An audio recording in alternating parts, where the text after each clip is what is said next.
Well, it was another busy and productive evening here on the Senate floor. Yesterday, we confirmed another 6 judges to important positions on the federal bench, and all of them, I'm happy to say, with bipartisan support. We now have confirmed 56 judges under this Democratic Senate majority. And I thank my colleagues for their patience and for keeping the pace moving here on the floor last night. There are 2 judges I'm especially proud to have confirmed. First, we confirmed Hector Gonzalez to serve as a district judge for the Eastern District of New York. Mr. Gonzalez is a most deserving, most qualified, and most inspiring individual to serve as a judge. Born in Cuba, raised in Queens, he's the embodiment of the American dream. We also finally confirmed a judge who has inspired me for more than a decade, Ali Nathan, now confirmed as circuit judge for the Second Circuit. When I first met her, I thought, here is someone who is truly special. And I still believe that to this day. And to boot, she increases the diversity of the court as only the second ever openly lesbian to sit on the Second Circuit, open lesbian on the Second Circuit. I believe that's in the whole federal judiciary. We'll check that. The Second Circuit is one of the most consequential courts in the entire country, calling only for the best of the best to sit on the bench, and Ali Nathan fits the bill. I'm glad both of these nominees were confirmed with bipartisan support. On the legislative front, the Senate is pressing ahead on bipartisan competition legislation to lower costs, boost American manufacturing, and fuel another generation of American scientific ingenuity. For the information of all senators, last night I moved to file cloture on both the substitute amendment and the underlying legislation for our competitive legislation. As I've said previously, our plan has been to take up the House-passed version of this legislation and amend it with the exact same language the Senate approved last summer with bipartisan support, the U.S. Innovation and Competition Act. Once we pass this amended bill, it will go back to the House, and they will be able to request a conference committee. As convoluted as the Senate process often is, the bottom line is that the train is moving forward when it comes to this bill. A lot of senators from both parties have worked for years to see legislation like this reach the president's desk. If the United States is to thrive in the 21st century, we need to keep our competitive edge in science and innovation, and this bill would do just that. We must continue growing American jobs. We must continue to lower the price of critical technologies like semiconductors, and this bill would do just that as well. We have a few more steps to take before we reach a conference, but support of this bill is strong and bipartisan, and the process is moving forward.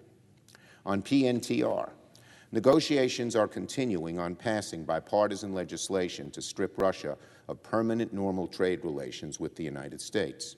This legislation is greatly needed and timely as President Biden continues meeting with European allies regarding Putin's despicable war on Ukraine.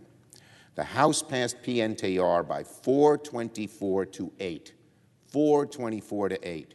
And the Senate absolutely should pass it with equally strong bipartisan support. There's no justification to delay a popular policy that would deal a heavy, heavy blow on Putin's Russia, especially given that it got such strong Republican support, including from Leader McCarthy in the House. And yesterday, I'm happy to say, my team and I had a productive series of talks with Senators Crapo, Wyden, Manchin, and the White House. We reached an agreement with Senator Crapo to move forward on PNTR as soon as we can, while addressing oil ban legislation separately. That way, it can go right to the PNTR legislation can go right to the President's desk. I hope the rest of my colleagues will get with the program quickly, so we can send PNTR legislation to the President's desk as soon as possible. We need a little more work, but we're close to passing this urgent legislation. And finally, on SCOTUS. After 3 marathon days of speeches and questions and answers, Judge Jackson's public testimony before the Senate Judiciary Committee has concluded. After watching the judge weather 3 long days before the Senate Judiciary Committee, my respect, my admiration for her has never been higher. There's not a shred of doubt in my mind she merits confirmation to the U.S. Supreme Court. Once again, a handful of members on the other side, not all, just a handful, tried to smear the judge with misleading and downright false accusations.